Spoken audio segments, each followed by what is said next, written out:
Commonly installed water heating and storage systems in new homes and businesses in New Zealand is main pressure systems. Not all situations are suited to mains pressure systems. Another design option is low pressure systems. These systems are very common in older homes and may be the system of choice for new installations in rural or remote areas where main pressure supply is not available. Water main and mains pressures are terms used to refer to water delivery from a local supply authority. Tertiary, below pressure, 120 kPa, a supply is considered low pressure. Mains pressure supply is normally above 120 kPa. So for this particular module 8 we're just focusing on low pressure. So the 4 jobs that we will be doing are, here's the first one, is install a low pressure open vented hot water system. So it talks about here about via a pressure reducing valve. We for the first task, it's actually going to be from a supply tank.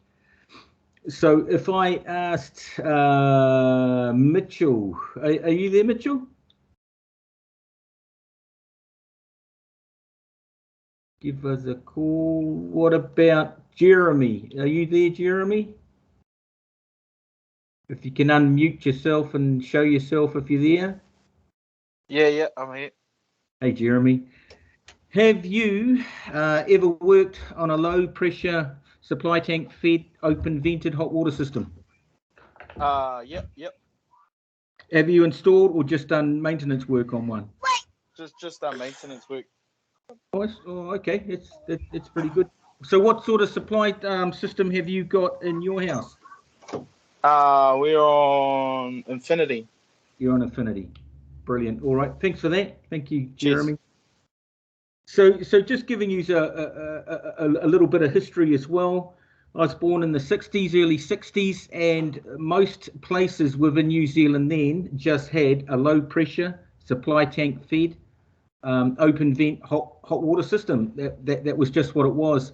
In my 40 years of plumbing plus, back then, and for quite a few number of years, we didn't have much options in anything else, whether it was fittings of baths, taps, toilets, everything just sort of stayed the same for quite a while. So it was quite easy. So these were the main hot water systems. Even in commercial, most of it was just a supply tank fed hot water system. We will now go to,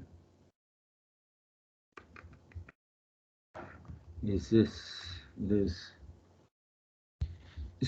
So if we have a look in your study guide on page 28, which is slide 32.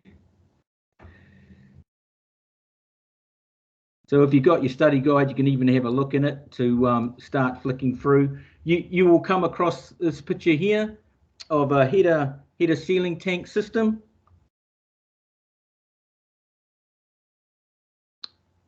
And we'll just do a little bit of reading through some of these here. It says a cold water tank is located above the hot water cylinder, usually in the ceiling. This is filled with cold water supply to the building. A float ensures that the tank does not overfill, and the air gap is provided to prevent water within the tank flowing into the cold water supply. So one of the big things we used to do as apprentices is quite a big job. You jump in the van, and if you're just a new apprentice, would be to go and to fix the bore cock. So as you can see, this system here is actually quite simple. There's actually a better picture. We will have a look. Ooh, I've jumped.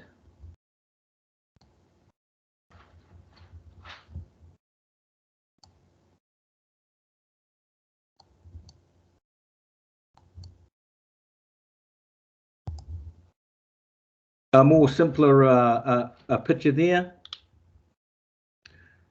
Just makes it a little bit easier to see of a supply tank feeding a hot water cylinder. Just like they say there, notice that there's no valves, safe trays, drains, or seismic restraints. They've just got that picture there so that you can make it a little bit easier design. So here, this is what we ordinarily had. You can see the level of the water. So then we get into a whole lot of things. So if we just read this here, this was a typical installation in the past and still used in many rural properties and holiday batches and cabins. Because both the header tank and vent pipe are open to the atmosphere, the water within the entire system is a free body of water and will therefore find its own level. When the water cylinder is heated, it will become less dense and rise up the pipe going through the roof. So already we're starting to come into a whole lot of things to do with our trade, and it's actually right through your study guide. I don't know if we'll have time to do too much of that today. So we're starting off with things like straight away water pressure. What is water pressure? And that would be head. So for a term for plumbing, we use terms like head for water pressure, and that governed by the height of the water. So what happened, so way back then, even in the 60s, when we just had what this was, a lot of people, most houses in, say, Wainyamata, they just had a bath. They actually didn't have a shower, so they just had this simple system, and it was beneficial. It was great. Then as time got on, things started changing. People started to get showers. And of course, once showers come in, a lot more people started to get showers. The improvement on the shower valves, on the fittings, they wanted more pressure, and they found out that this system here, our low pressure system here, was not cutting it. So we can use this as an example for quite a few stuff in the way of what now for the modern day tank system that we have, what needs to be had according to our G12 is that we need to have seismic restraints, which you have there. It's not on here, but this is what we need to have. A supply tank tray as well was in there. Let me go back to that one there.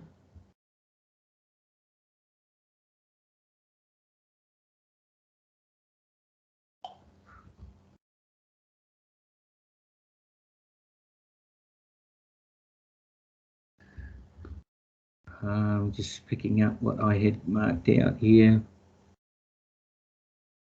The height and the ceiling of the tank determines the hot water pressure in meters a head. The tank is usually installed as high as possible to provide the maximum amount of pressure achievable without exceeding the pressure rating of the cylinder. When the hot water outlet is turned on, it will allow water to move through the system. The cold water tank is at the higher level and therefore the higher pressure than the water in the cylinder, and will push the hot water out and through the open tank. As the water level in the sealing tank decreases, the float will open and refill the tank. So this system also has less valves. So it's mostly the basic simple system. My parents' old house still has this system from the 50s. It is still actually going. So one of the advantages of this system is low maintenance. As you can see with the system, the only thing that normally goes wrong is mainly the bore cock, if you've had any experience with these systems before. And it normally, from the overflow tray, it will just drip outside and it lets you know that the bore cock is wrong. Later, of course, with a new installation, if you have it, you have to have a temping valve. So that is law now. That is one of our standards that we have to have is an actual temping valve in. But the original ones, like you saw in that other picture, all they had was just a bore cock. They normally just had an isolation valve, and that was all, and it would be free running right through. So one of the reasons that they changed it, of course, is because people wanted a better shower. So let me have a quick look. So just regarding that, we're coming into just looking a quick look at the supply tank. If you have a supply tank in the ceiling now as well, it needs to be seismic restrainted. The safe tray, it needs to have an overflow tray upon it, of course, so that if it overflows, that it will not damage your ceiling. Tank should have a lid. Some of them have what they call is a tube in it. It's just to stop the noise, silencer tube. Just the basic things. The tank should be located over a supporting wall. For maintenance, you want to actually, where you place it, you want to be able to get the lid off. So you want a working space.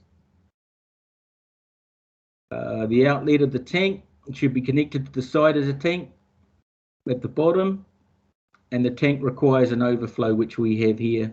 So this is just a typical, hopefully most of you have experienced a supply tank. Maybe in the ceiling, maybe some of you haven't. We get still some apprentices through that won't even have looked at any of these systems, or maybe not even, maybe you haven't even piped out a low pressure hot water cylinder yet. Depending what firm you're with, we've had a few guys that their boss gets them to do is roofing, or maybe your firm just gets you to do drains, or you could be with a firm that just does brand new piping up. You will usually in your lifetime hopefully get to work on a low pressure tank system. So again, if we go back to our job, is installing a low. So this is straight out of your assessment here. We normally, what we do is we put you in teams, and I think you've all been in the workshop by now, and you'll be in just two of you, and this is the task that you have to do. So this is job number one, is to pipe up. So we're doing it as a supply tank fed, open vented hot water system. So that just gets you to have a look at that one. What was the next question?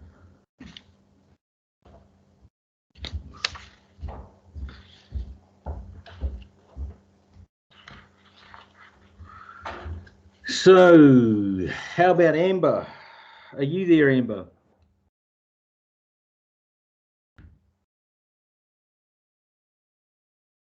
Oh. What about Ethan? Are you there, Ethan?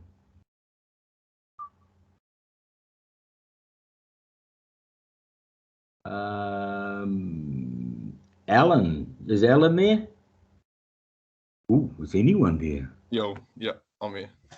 Hey, Alan. Hey. Have you ever worked on a supply tank fed hot water system? Oh, just like servicing ballcocks and that. Not too much though. Have you do you know about seismic restraint on them? Yep. Can you give us any understanding of how many straps you're supposed to have, and when does it increase? Oh, usually just chuck 2 straps on it. Two straps on it? One up high and one down low. That's right. No, that's brilliant. Sweet. Thank you for that. No So worries. if we have a look, let me go quickly. 3rd straps required from 200 litres and above. Yes, brilliant. It's brilliant. I did have it here, 19. So within your book,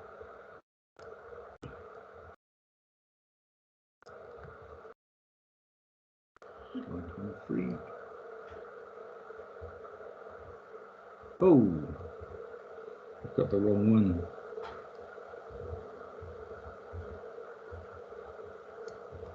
I've gone out of order. Page 19 in the book. I don't know what it is on your slide. That was the one I was trying to look for. So if you go in page 19 on the book of your, have a quick check.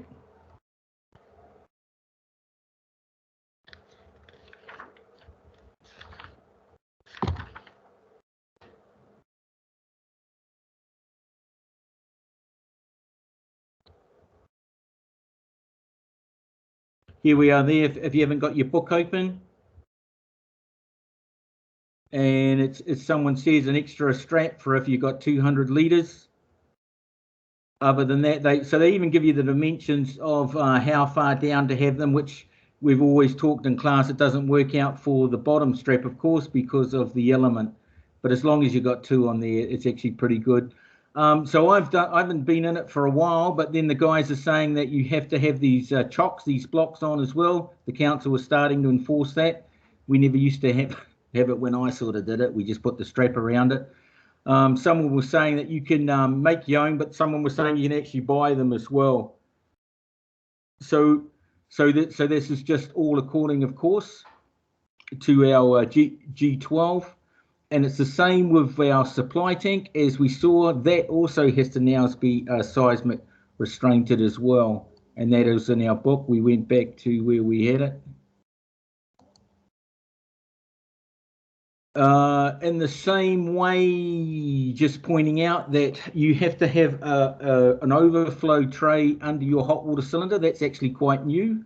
I'm not too sure when that came in a few years ago. Before, you didn't have to do that. You would get away with not having one. You only had to have one if you was an upstairs premises and the premises underneath was owned separately. Then the council would make you have one. But now it's compulsory if you put in a new hot water cylinder that you have to have a tray under your tank.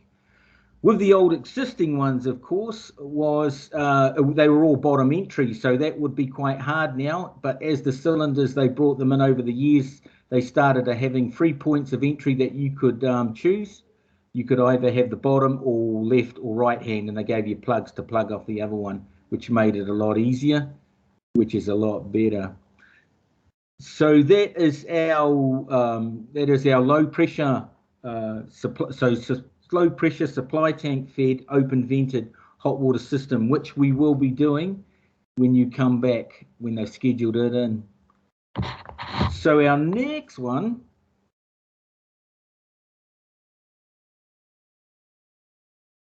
was job number 2, is install a low pressure valve vented hot water system.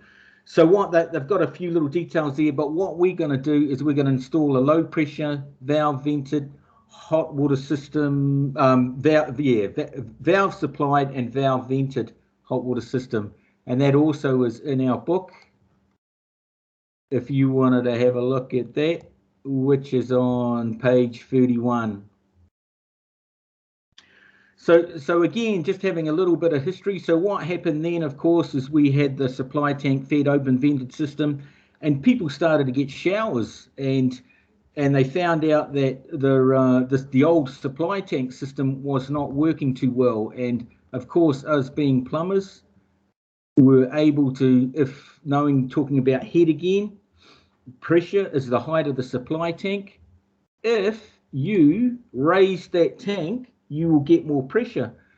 But we're limited because most supply tanks are in the ceiling, of course. So to raise that, we'd have to put it on the outside of the roof. So that didn't work. So then someone come up with, well, we can do away with the supply tank, and we can use a valve system to feed this hot water system. So that's how the design started. So it started going like that, started increasing, and we started to get valves. So that's where we're talking about the valve system there. So what's happened is we've done away with the supply tank. It's still a low pressure system, but now we are using a pressure reducing valve, as they call it, to feed this tank. And by doing that, you can increase the pressure. So like that other picture we saw, it's like putting that supply tank another meter or 2 up above, and you can do that with that. So they started off doing it with that, but they had an open vent out of it. So the water could go up higher up the vent, and that would increase the pressure. And so that was one way of doing it. Also,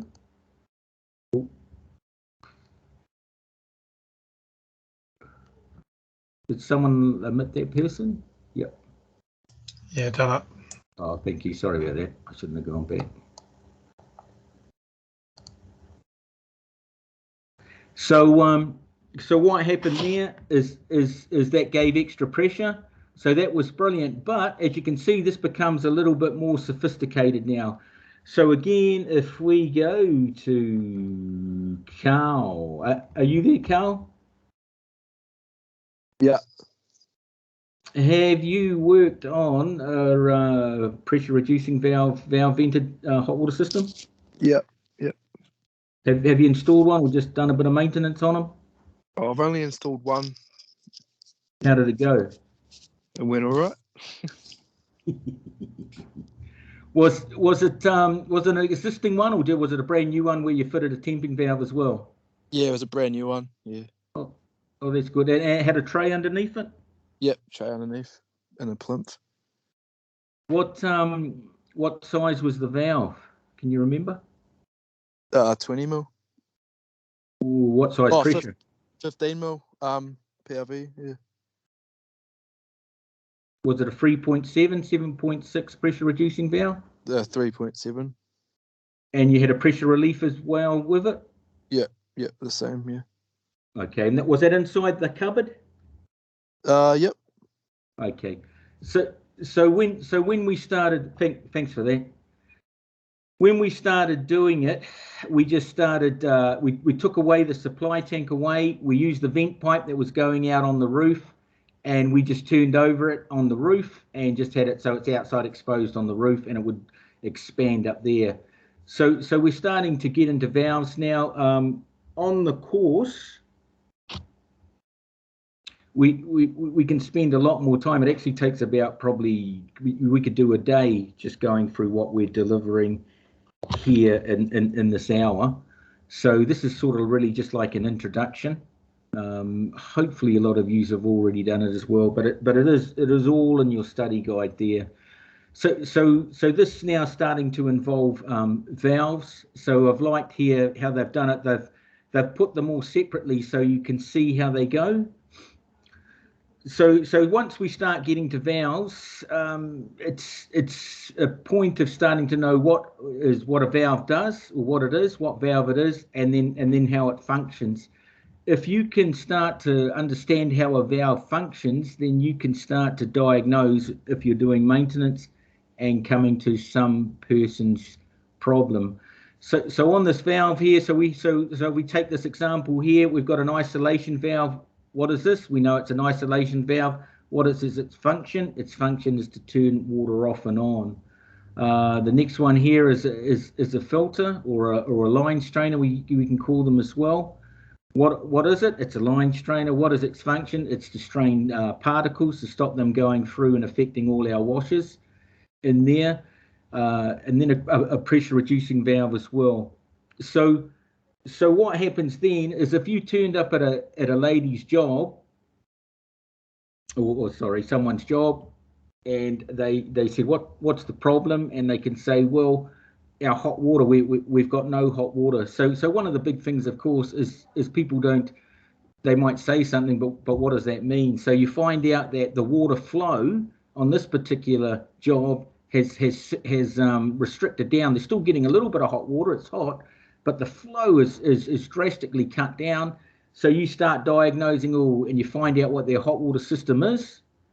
Then you go in and you have a look and you find out it's a pressure reducing valve. You find out that you start doing your diagnosis. All the other taps, it's all the hot water taps or fixtures.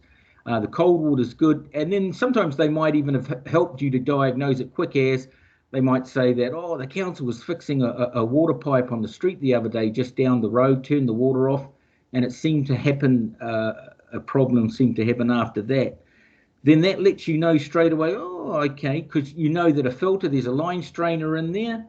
And so probably if you check that one thing, it could be that straight away. So if you understand how a valve works, it lets you definitely start to diagnose what the problem might be. In the same way as a pressure reducing valve, if you can, you know what it is, then how does it work? And having a simple description and understanding of how a pressure reducing valve works, it allows you again later on if you need to diagnose what the problem is. So if we ask Justin, Justin, are you there? Yep. I've come to this person's job, and the pressure relief is continually running. What do you think that could be? Oh, sorry. Have you ever worked on a low pressure reducing valve system? One like that. Yeah. Not too much. Okay. All right. Have you worked on a supply tank fed low pressure tank system? Again, not too much. Not too much. Okay, that's all right. Well, how about I let you go, eh? I'll let you go, Justin, and we'll try for Sam. Is it Samuel? Are you there, Samuel?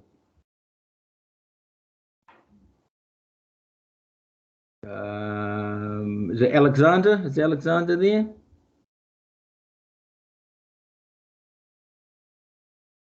Lachlan. Is Lachlan there? Oh, okay. What about Mitchell? Are you there, Mitchell? Oh, we must only have a few people. Matthew, are you there, Matthew? Yep. Hey, Matt. Have you worked on one of these systems before? Yes. We're having a problem. You've come to a job and the pressure relief valve is running quite a bit. Could be quite a few things that is happening. Would you know what it was? Have a guess? Oh, I mean, the valve could be faulty. I mean, it could be that the relief valve maybe is not the same rating as the pressure feed valve. Yeah, no, those are all good. So thank you for that, Matthew. So normally what it is that it's our pressure reducing valve, and it's got a washer in there.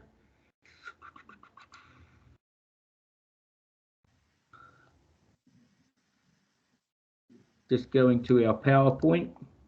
There's our pressure reducing valve. Like all valves, pressure reducing valves also affects flow. In order to maintain a good flow, these valve outlets manufactured in larger diameter, 15, 20 mil outlet. So here we have is a washer just like on a tap washer, and a lot of times, even though you have a filter or a line strainer, that can get actually damaged. And just like a dripping tap, instead of shutting off, if it's damaged, it'll let water through, and that will cause pressure, a greater pressure in the cylinder to either go up the vent, but we're using a pressure relief valve. Where are we?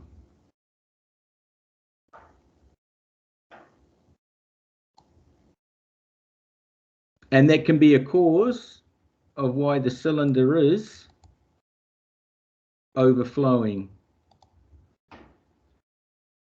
So here is another picture anyway. We're just using this as our diagram. Here's our pressure reducing valve. And if it's bypassing water, this valve here, again, we were talking about what is this valve? This is a pressure relief, vacuum relief valve. And how that works is at a certain amount of pressure, it will release.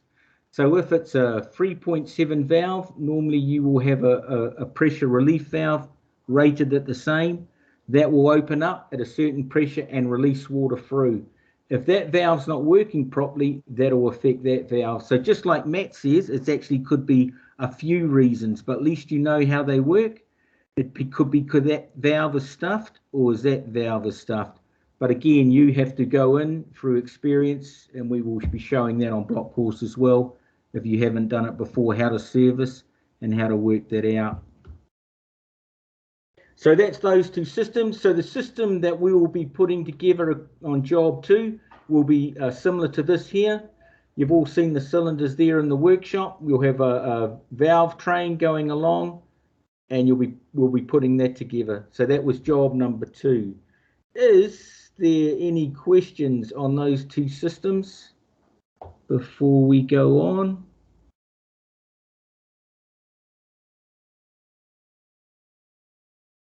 That's just another diagram. You might have seen the apex valves. That one actually comes out quite well. Going back to that one. So our third job, that was job number 2, is install a push-through hot water system.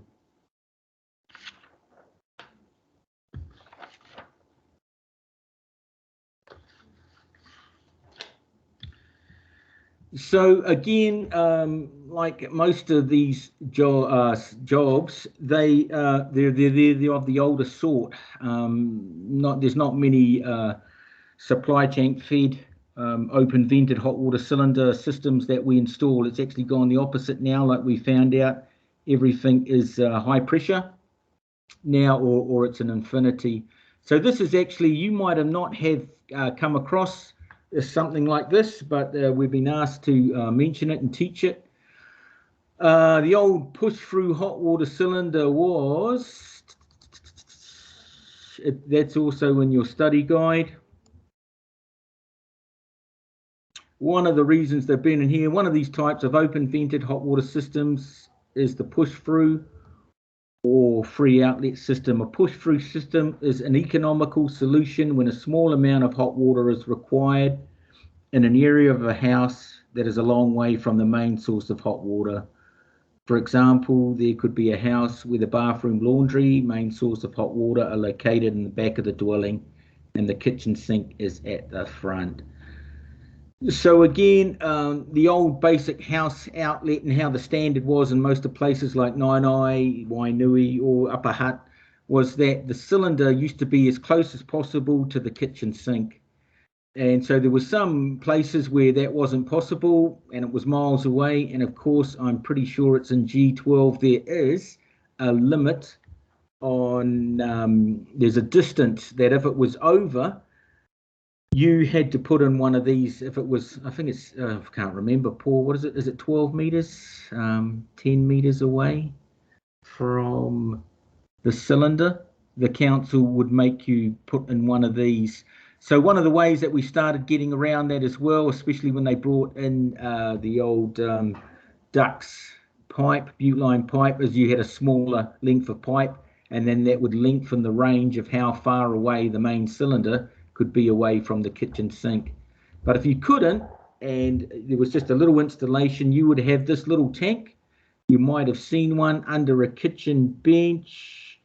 Did we have, I'm not too sure if you've ever seen one before, but this is what it is. So with these push throughs, how they have is, there's actually a better picture. Where was that one? G12, 46. Let's try that one, eh? 46.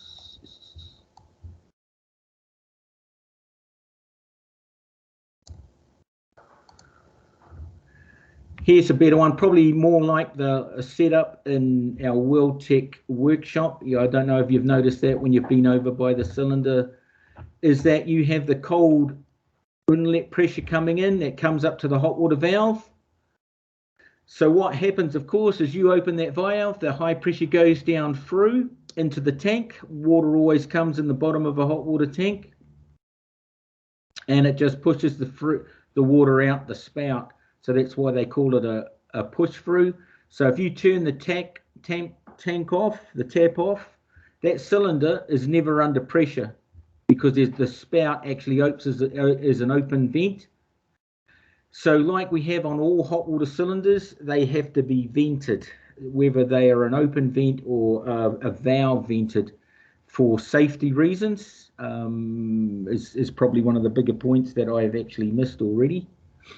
All hot water cylinders, storage cylinders where you have water heated up, has to be vented or valve vented.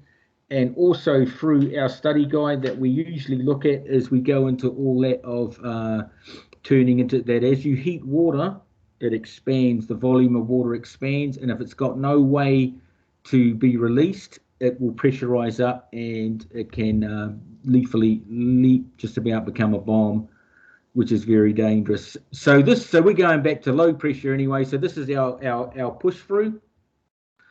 As you notice on here, they now have a relief. They never used to. This is what they've brought in one of the appendix in the G12 if you have a push through. And this, you don't have to drain it because all it really is just a safety device if the spout is blocked up. So that spout should never be plugged up. So that's one of the learnings we have. We'll go back to and just point a few things out on this push through.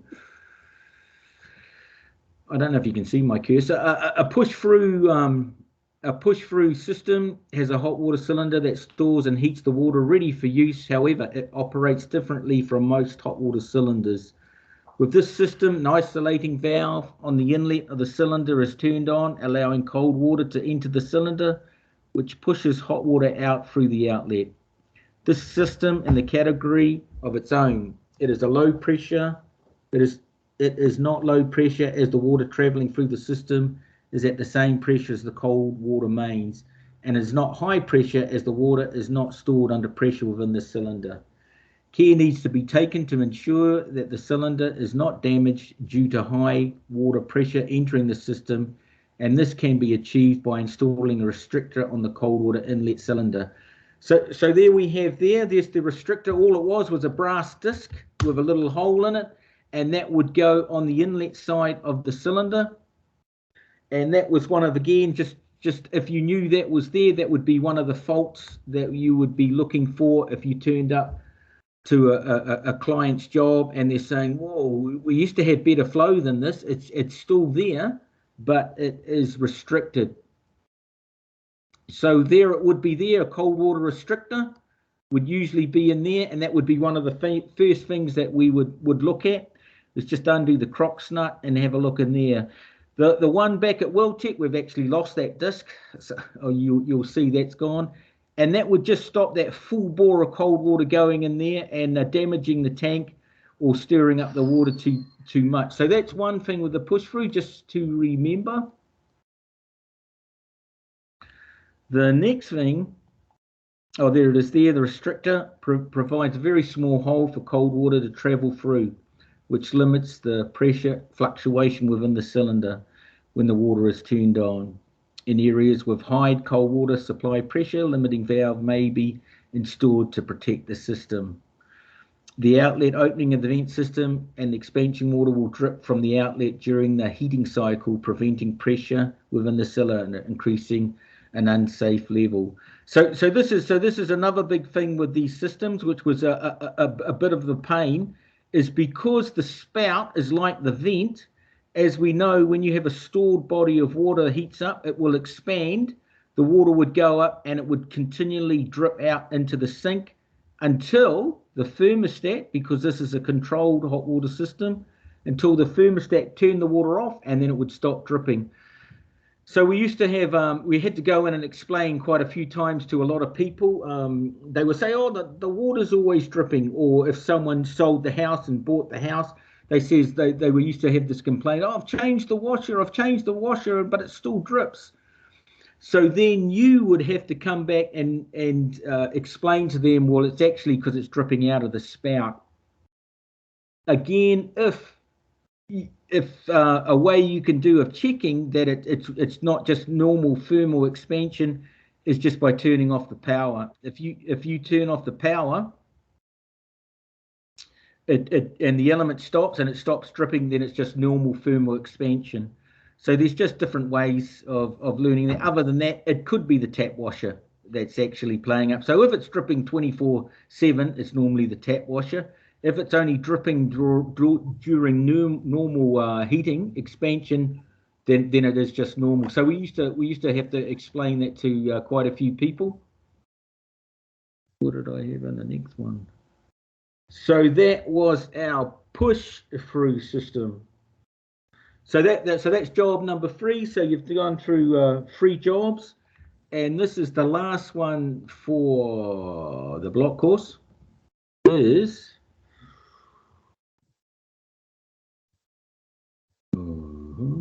where did I have it? Is the where are we?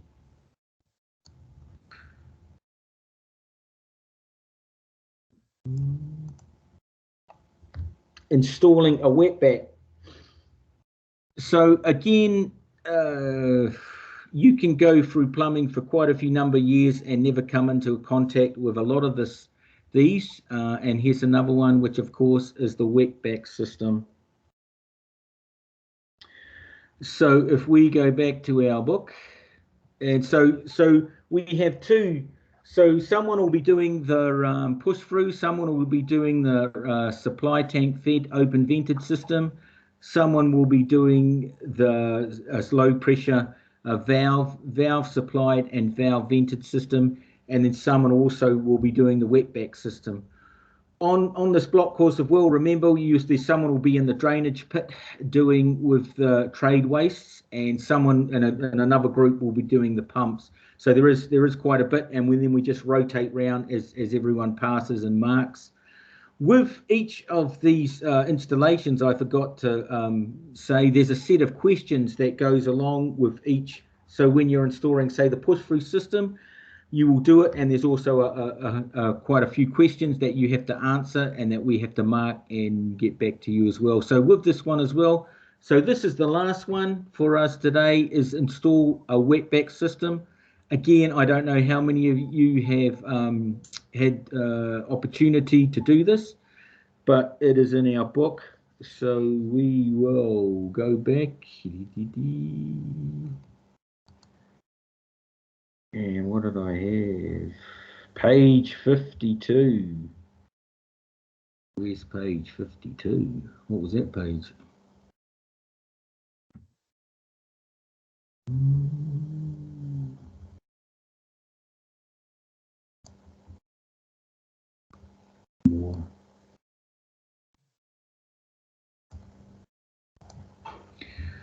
So here we have the wetback installation. This is in your book as well for reference when you want to have a look of a wetback installation.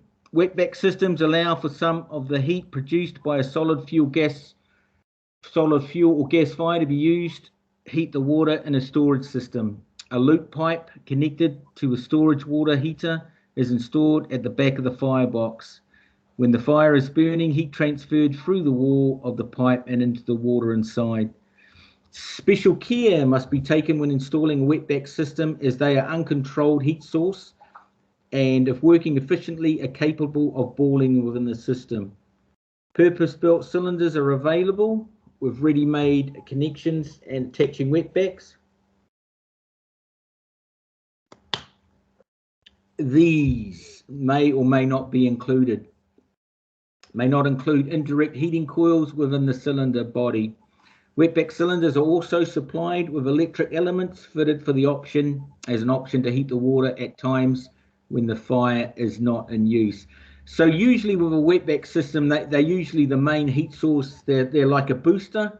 They're a secondary system of heating the water, and they are brilliant. So again, what most of the places back in Wainui all had used to have a little chippy fireplace, and it was quite standard to have a wetback system to your low pressure hot water. There's some few things that we must just go over here. Wetback system. So we're starting to use a few different words that's related to our plumbing. Wetback systems use thermosiphon currents to circulate water between the cylinder and the fire to continuously heat the water when the fire is in use. To allow this to occur, it is very important that the pipework between the cylinder and the wetback is installed correctly. Ideally, the cylinder and the fireplace will be installed very close proximity to each other, preferably on only a wall between them. So the most effective way is the closer your fire is to your cylinder, it is more effective. On our pages, we will have a look. So here's one of the big musts straight away. Is most wet, you've got to have, it's got to be open vented. So if you have, it has to be open vented. You cannot have a pressure relief valve on there. There was a few questions. We're going to go over that and have a look at that. Because it is an uncontrolled, so we're getting into words like thermosiphon. I don't know if you've ever heard them before. Uncontrolled heat source. Wetback systems must include an open vent with a vent terminating outside. This is because extreme temperatures and therefore pressure that can be created by wetback system being uncontrolled. Other components within the system, such as temping valves,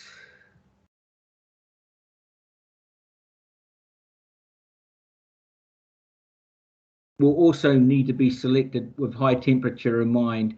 So if you've got, just in case you don't know already, with temping valves, there is different valves. If you've got a solar system or wetback system, you have to get the right temping valve to actually go with it to accommodate that heat. So here they are just going through the gradients of the correction for the flow and return. We have in your book, there it is, a system here. I might have to reduce that size to get it all in. What page is that? So on page 53 of your book, we have a boiler down here. Here we have the flow coming from going up, and we have the return flowing down right. So this is talking about what we just read in there. You've got to have fall and rise within your pipes. And also you always normally have it that your cylinder is higher than your boiler. So this is causing thermosiphon as well. So this is for the reason, as water heats up, we know it becomes lighter. So that will go up, and the colder water will sink down and just keep circulating. So that's all doing that without a pump, which is brilliant. And of course, you've got to have an open vent pipe. What have they got up here? Because the water is being circulated by a thermosiphon, large radius bends must be used for any change of direction, reducing friction from the system. And mostly important, isolation valves must not be fitted. So this is one of the big things with these systems also. So we were talking about having an open vent as a must. Also, you do not have valves on the flow or the return because it's an uncontrolled heating system.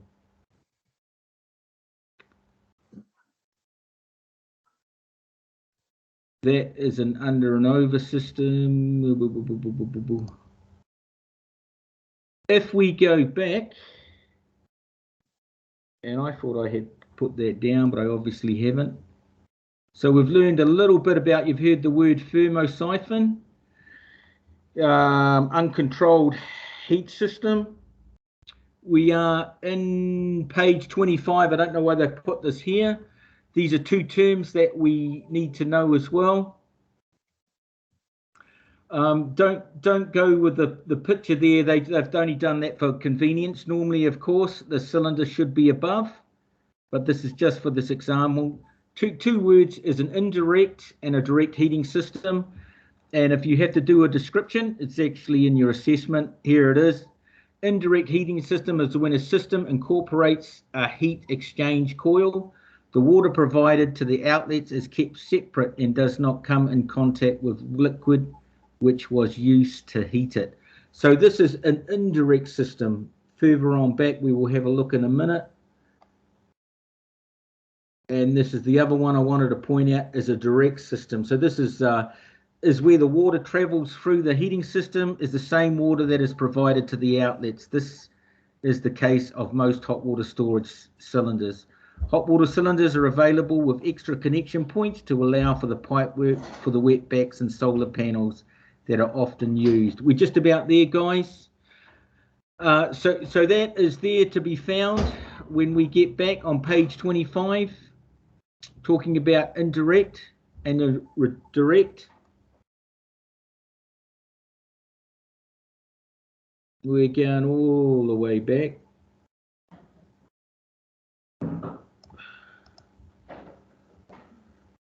So here we have it on page 55. An indirect heating system. See how it's got a coil, and the water that is fed to this wetback is separated from the water that is going to your tap draw off. They're showing it a little valve there. This is a pulse valve, even though it is something they designed. You can look at that a bit later. This is what we're just going to finish up on. Dangerous installations, just to point this out to you. Many stories exist of dangerous installations that result in harm to people and property. Operating a water heater that has been incorrectly installed or installed without the appropriate safety devices is extremely dangerous. Without a method of relieving excess pressure and a faulty or uncontrolled heat source, the water temperature will rise to 100. The water will stay in a liquid state for as long as the pressure is contained. This pressure can reach extremely dangerous levels. If an outlet is open, the water exiting the tap will instantly turn into steam and inflict serious harm to the person operating the tap. With the pressure increasing to be at dangerous levels, there is also a possibility of storage vessels erupting. When this happens, water inside instantly converts to steam and causes an explosion, resulting in serious damage and possibly injury of death. In our study guide, it goes all through that. We go through the technical stuff of head. You can have a look at that. And also it goes through steam, behavior of water temperatures, hot water science, which we normally cover. So you can have a look at that. So just here we have an example one. A customer has a wetback disconnected from the water heating system. The customer does not like the open ends of pipe protruding from the fireplace and has requested that they be sealed off. So that's something, if you didn't know, or the customer didn't know, they'd probably think, oh, we can just close us off, we'll just plug them off. If the pipes are sealed and the fire is lit, water that is trapped in the wetback coil will expand, creating dangerous pressure and risking explosion.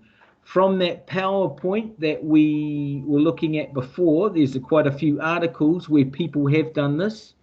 So if you ever get a chance or have to disconnect your mate, he's suddenly got an Infinity and he's got a wetback on a low pressure system, and he says, oh, can you come and disconnect that for me? You can say, yep, not a problem. So you remove it all, and sometimes, if possible, and it's easy, if you can remove the wetback jacket altogether, which goes through the back of the fire, and put two caps in there, that's probably the best. But sometimes it's not always that easy. So you cut the pipes off, but you do not seal them over. If you seal them over, then you've actually created a bomb. So then they've given another example here.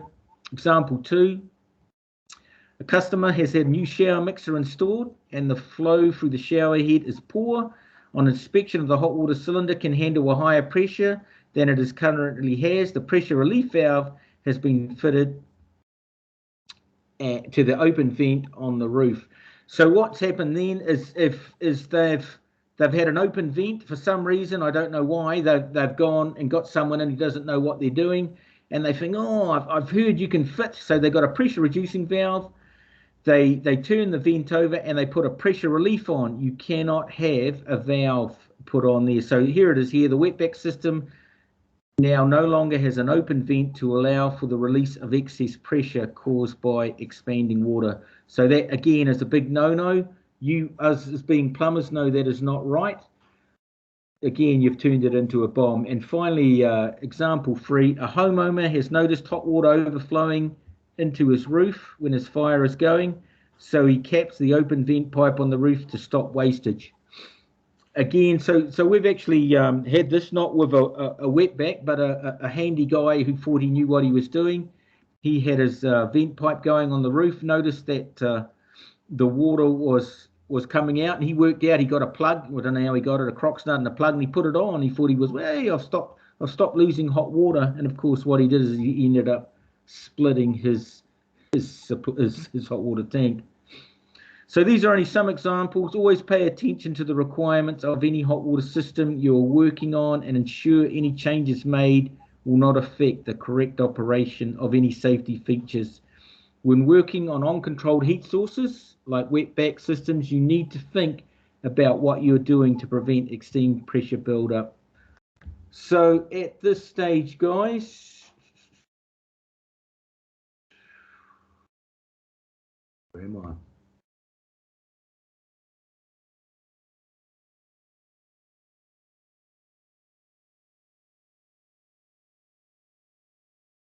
That is our presentation for today. Is there any questions?